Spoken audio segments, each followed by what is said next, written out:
You ask Tiger to solve. This deals with linear equations with one unknown. The final result is x equals 1 over 2. Let's solve it step by step. Group all constants on the right side of the equation. Add 2 to both sides. Simplify the arithmetic.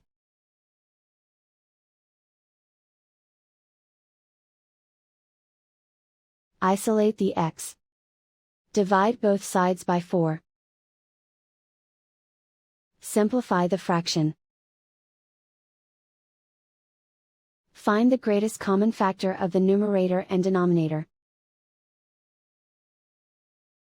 Factor out and cancel the greatest common factor.